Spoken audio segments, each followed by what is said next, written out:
Good morning, everyone. Today I want to talk about a woman with no friends, not as a symbol of weakness, nor as a subject of pity, but as a reflection of strength, resilience, and a reality many silently face. There is a common misconception in society that being alone means being lonely, especially when it comes to women. From a young age, women are often taught that their worth is linked to their relationships, how many friends they have, how well they fit in, how socially accepted they are. So when a woman walks alone, when she isn't constantly surrounded by a group, people begin to assume that something must be wrong. She must be lonely. She must be unhappy. But that assumption couldn't be further from the truth. Solitude and loneliness are not the same. Loneliness is a feeling of being disconnected, even in a room full of people. It is the ache of not being understood, not being seen, or not being truly valued. Solitude, on the other hand, is a conscious choice, a space of calm, of reflection, of self-connection. It is the ability to sit in silence and not feel empty. It is walking through life without the constant need for validation or approval from others. A woman who embraces solitude often does so because she has learned the value of her own company. She knows that peace is not something found in the noise of others, but in the stillness within herself. She is not lonely, she is focused. She is not excluded, she is intentional. Her alone time becomes her reset button, her sanctuary, her place to heal, dream, and think freely. And in that solitude, she may discover things that are harder to find in a crowd: clarity, confidence, and the freedom to truly be herself without compromise. She doesn't fill her time just to stay distracted. She uses it to grow, to observe, to realign with her values. While others may chase constant interaction to avoid the discomfort of silence, she welcomes it, because in that silence she finds strength. To mistake her solitude for sadness is to misunderstand her entirely. She may not have a crowd around her, but she has something far more powerful: self-awareness, peace of mind, and a life that is not built around pleasing others, but around honoring herself.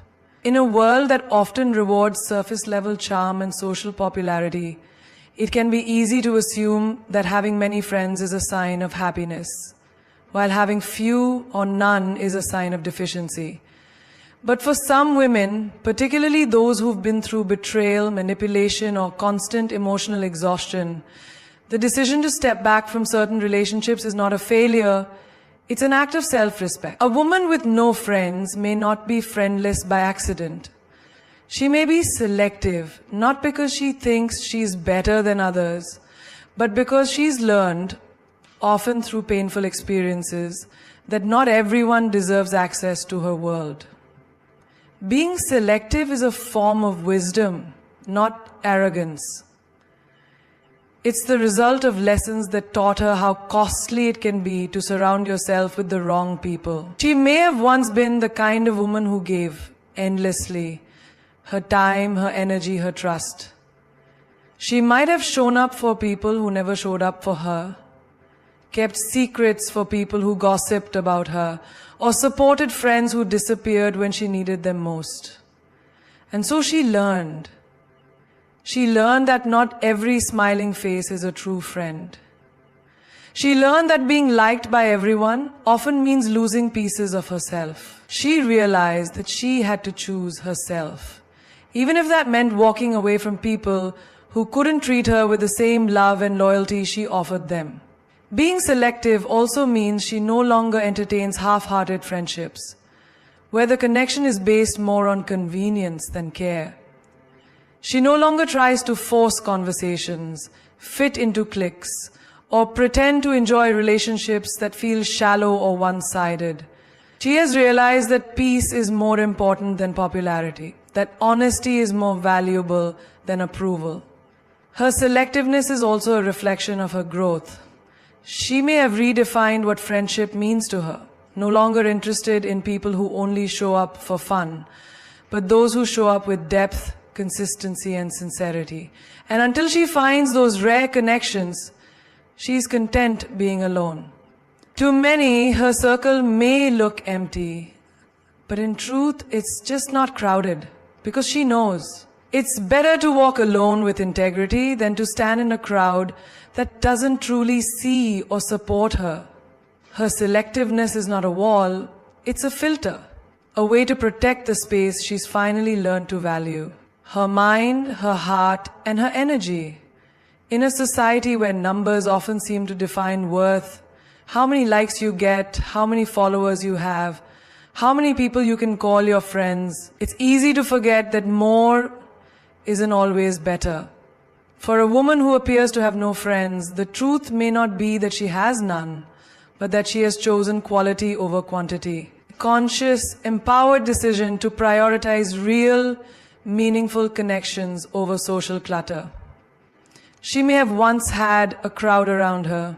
She may have been the life of the party, the one whose phone never stopped ringing, whose calendar was always full. But over time, she may have realized that being surrounded by people isn't the same as being truly connected to them. She might have felt emotionally alone, even in groups, as if she was constantly performing pantomime, pretending to be fine, pretending to fit in, pretending that surface-level banter was enough to sustain her soul.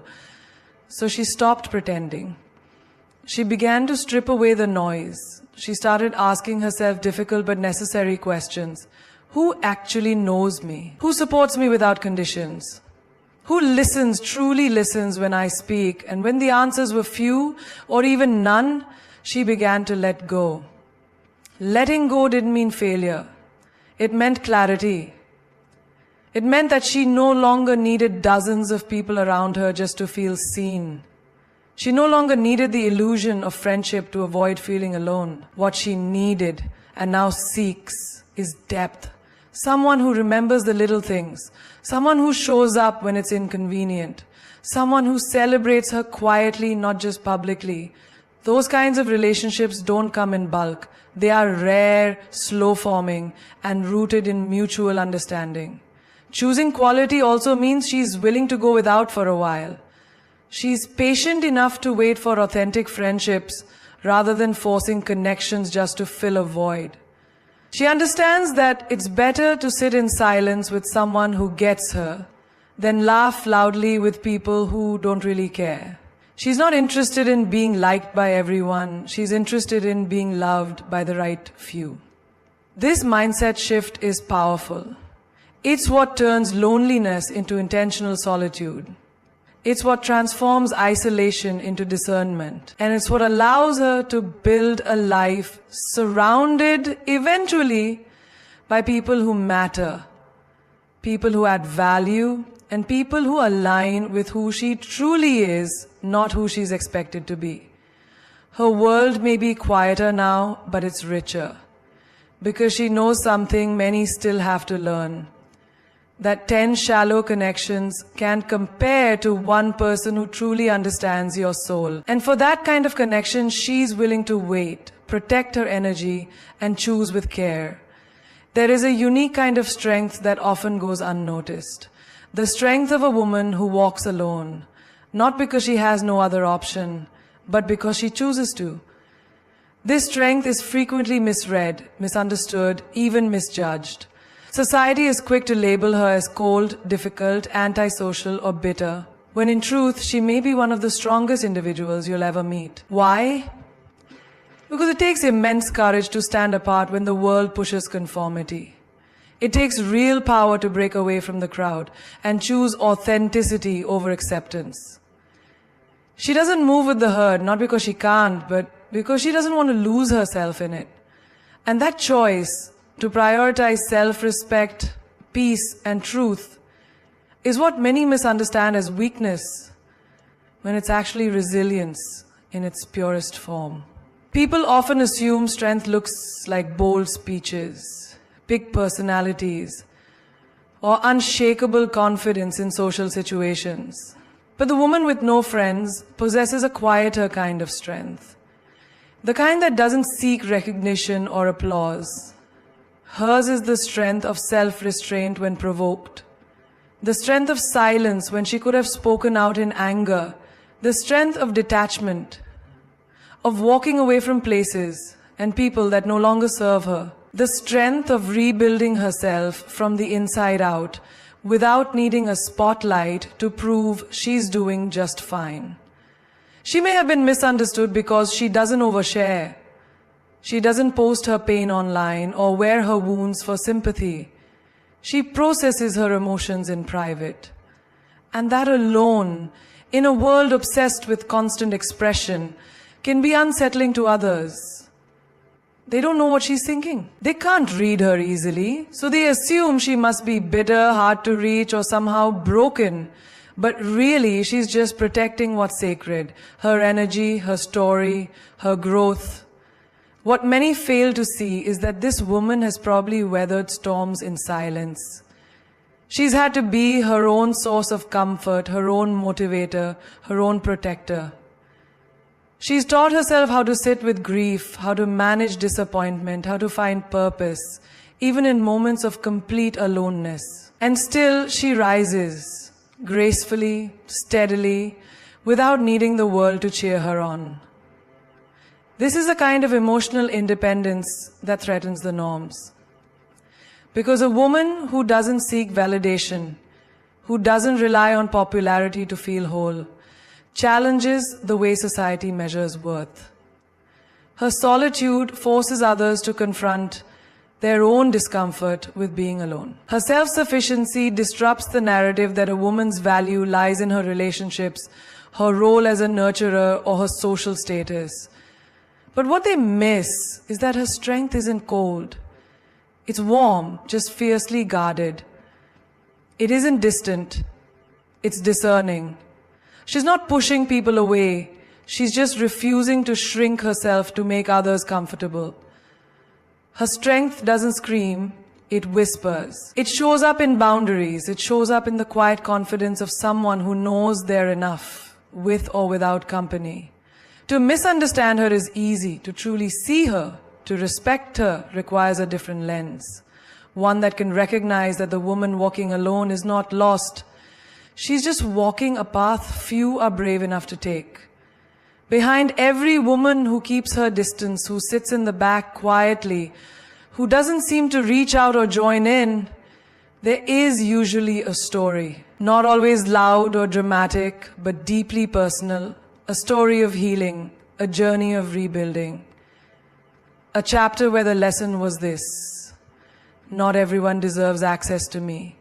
A woman with no friends isn't always avoiding people. She's often protecting herself.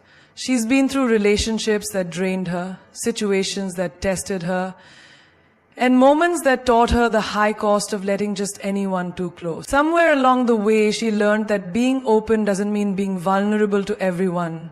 She learned that boundaries aren't barriers, they're shields, they're acts of self-love. Perhaps she once let everyone in.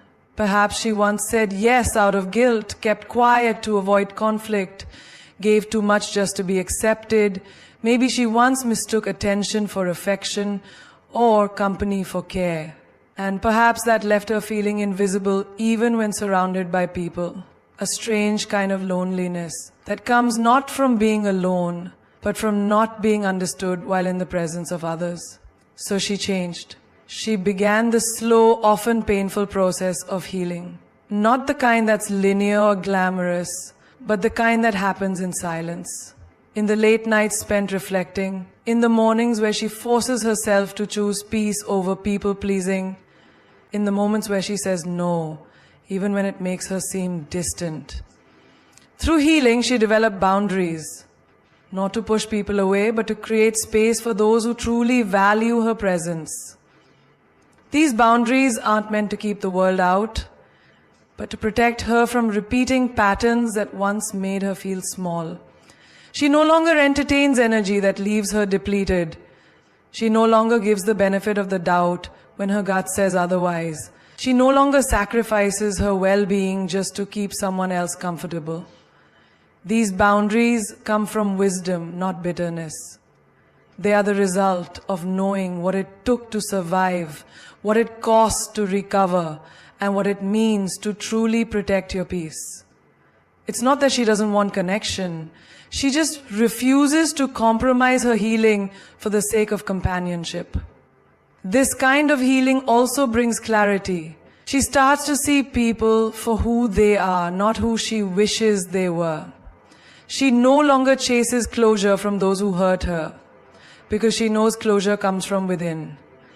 She's learned that silence is sometimes the best response, and walking away is sometimes the most loving thing she can do for herself. The woman with no friends may not be bitter. She's just cautious. She may not be lonely. She's just deeply aware of what she needs and what she won't tolerate. Her healing journey has rewired the way she interacts with the world. She isn't afraid to be alone, because she knows what it's like to feel alone around the wrong people, and she'll never go back to that again. So when she draws a line, it's not rejection, it's self-preservation. When she chooses silence, it's not indifference, it's discernment. And when she keeps her circles small or empty, it's not because she doesn't value others. It's because she finally values herself enough to be intentional with who she lets in. When people see a woman who is often alone, who doesn't seem to have a social circle, who quietly moves through life without the background noise of friendship groups or constant companionship, the knee-jerk reaction is often pity. People assume she's lonely, maybe even broken or somehow incomplete. They view her solitude as a flaw, as something to be fixed. But what if, instead of pity, what she actually deserves is respect? What if her life, the way she carries herself, the way she chooses herself, is not something to mourn, but something to admire? There is a quiet defiance in a woman who chooses to walk through the world without clinging to others for identity or self-worth. A kind of rebellion against a culture that defines women by their roles in relationships, as friends, lovers, supporters, caretakers. This woman defies the expectation that she must always be giving, socializing, accommodating. She reclaims her time, her voice, her presence. And that's not sad, it's inspiring. She teaches us that strength isn't always loud, that healing doesn't always need an audience. That self-respect sometimes means standing alone, rather than shrinking to be accepted by the crowd. She shows that validation doesn't need to come from applause or inclusion, it can come from within. And that kind of self-possession, it's rare, it's bold, it's beautiful. The world often overlooks the lessons a woman like this can offer. She reminds us to evaluate the relationships we maintain. Are they meaningful or just familiar? Are they nurturing us or just filling space? She challenges the idea that busy social calendars equal happiness and instead invites us to think about presence, intention, and emotional authenticity. This woman is proof that solitude can be empowering, that silence can be wise, that space can be sacred. She's not trying to prove anything to anyone. She's not performing for the world. She's simply living on her own terms, guided by her own truth. That in itself is a radical act of self-love in a world that constantly tells women to seek approval, to stay connected at all costs, to keep smiling even when their hearts are heavy. To pity her is to misunderstand her. To assume she is missing out is to overlook what she has gained. Peace, clarity, autonomy, and the profound realization that her value is not determined by how many people surround her, but by how deeply she knows and honors herself. She doesn't want attention, she wants authenticity. She doesn't crave popularity, she craves peace. And in a society that fears loneliness, she's found something even more powerful. Freedom, she may walk alone, yes, but not in sadness, not in defeat. She walks with intention, grace, and quiet power. That's not a woman to feel sorry for. That's a woman to learn from. So when you see a woman who stands alone, who walks through life without a visible circle, who speaks with calm conviction but keeps her distance, don't rush to label her. Don't assume she's broken or lost or lacking. Look a little deeper. You may just be witnessing the kind of woman this world needs more of. A woman who has learned that solitude is not a curse, but a sanctuary. A woman who has chosen authenticity over approval. A woman who holds her peace like armor and wears her truth like a crown. She is not lonely. She is not bitter. She is not invisible. She is simply someone who stopped chasing the noise and started listening to her own voice. And in that silence, she found herself. That's not weakness. That's not failure. That is strength in its rarest form.